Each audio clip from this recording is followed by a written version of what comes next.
आज हम एक बहुत ही दिलचस्प कहानी सुनने वाले हैं, अपर्णक जातक। ये एक प्राचीन बौद्ध कथा है और यकीन मानिए ये हमें कुछ ऐसा सिखाती है जो आज भी उतना ही जरूरी है कि कैसे सिर्फ एक फैसला, एक छोटा सा फैसला जिंदगी और मौत के बीच का फर्क बन सकता है। तो ये जो कहानी है, ये जातक कथाओं में से एक है।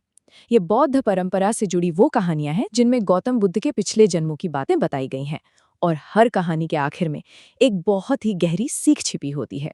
तो चलिए कहानी में आगे बढ़ने से पहले एक सवाल पर सोचते हैं। एक सही और एक गलत फैसले में आखिर कितना फर्क हो सकता है? खैर, ये कहानी हमें दिखाएगी कि जब बात जिंदगी की होना तो एक फैसला ही सब कुछ होता है।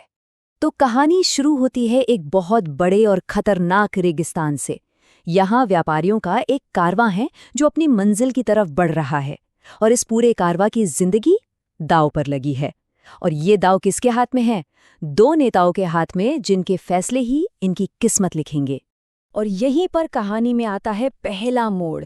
एक तरफ है बोधिसत्व, मतलब जो बुद्धिमान नेता हैं। उनका कहना है हमें अपना पानी और खाना साथ लेकर चलना होगा, रेगिस्तान पर भरोसा नहीं कर सकते। वहीं दूसरी तरफ है मूर्ख नेता। वो कहता है अरे इतना बोझ क्यों उठाएं, रास्ते में पानी मिल ही जाएगा। ये समझदारी और बेवकूफ़ी के बीच का एक सीधा टकराव था। तो अब कहानी एक ऐसे मोड़ पर आ जाती है जहां इन यात्रियों के सब्र और समझदारी का असली इम्तिहान होना था। उन्हें सामना करना पड़ा एक ऐसे धोखे का जो जानलेवा साबित हो सकता था। और तभी एंट्री होती है कहानी के विलेंस की, राक्षसों की। लेकिन रुकिए, ये कोई आम राक्षस नहीं है। असल में ये प्रतीक है हर उस झूठी लुभावनी खबर का जो हमें भटका सकती है, मतलब धोखे का जीता जागता चेहरा। अब देखिए, इन राक्षसों ने कितनी चालाकी से उनकी सबसे बड़ी कमजोरी पर वार किया। उन्होंने कहा, अरे आगे तो जोरदार बारिश हुई है, आपको इस पानी की कोई जरूरत नहीं पड़ेगी। जरा सोचिए, उस जलते हुए रेगिस्तान में ये सुनना किसी जन्नत से कम नहीं लगा होगा, है ना? ये एक ऐसा जाल था जिसमें फंसना बहुत ही आसान था। और मूर्ख नेता ने क्या किया? उसने एक नहीं बल्कि दो बड़ी गलतियां कर दीं। पहली, उसने उन राक्षसों की बात पर आंखें बंद करके यकीन कर लिया, और दूसरी, उसने अपना सारा का सारा कीमती पानी फेंक दिया।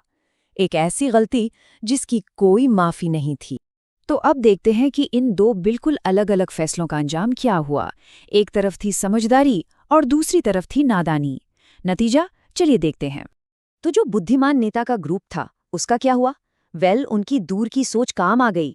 उन्होंने उस धोखे पर यकीन नहीं किया, अपना पानी संभाले रखा, और नतीजा ये हुआ कि एक भी इंसान की जान नहीं गई। सब के सब सही सलामत अपनी मंजिल तक पहुंच गए। और अब बात करते हैं दूसरे ग्रुप की। वो मूर्ख नेता और उसके 500 से ज्यादा साथी, सबके सब प्यास से मर गए। ये एक बहुत ही भयानक अंत था, और वजह सिर्फ एक गलत फैसला। ये हमें दिखाता है कि आंखें बंद करके किसी पर भी भरोसा करने की कीमत कितनी बड़ी हो सकती है। तो इस कहानी से हमें क्या सीख मिलती है? ये कहानी सिर्फ एक रेगिस्तान की नहीं है। नहीं, ये असल में जिंदगी के सफर की कहानी है। तो चलिए देखते हैं कि इस रेगिस्तान के सफर से हम क्या सबक सीख सकते हैं। तो कुल मिलाकर ये कहानी हमें 3 बहुत जरूरी बातें सिखाती हैं। पहली बात, जल्दबाजी में कभी कोई फैसला मत लो, हमेशा सोच समझकर ही कोई कदम उठाओ। दूसरी, हर सुनी सुनाई बात पर यकीन मत करो। आज के ज़माने में तो ये और भी ज़रूरी है कि हम जानकारी को पहले परखें। और तीसरी और सबसे अहम बात कि ज़िंदगी में कामयाबी का रास्ता हमेशा समझदारी और सावधानी से होकर ही गुजरता है। और अंत में एक सवाल जो हमें खुद से पूछना चाहिए। देखिए, ये कहानी भले ही हजारों साल पुरानी हो, पर आज के दौर में ये शायद पहले से भी ज्यादा सच्ची लगती है। आज की दुनिया में जहां गलत जानकारी और फेक न्यूज़ आग की तरह फैलती है, हमारे भ्रम पैदा करने वाले, या कहें कि हमारे राक्षस कौन हैं? क्या वो सोशल मीडिया पर छुपे हैं या कहीं और? ये एक ऐसा सवाल है जिसका जवाब हम सबको अपने लिए खोजना होगा।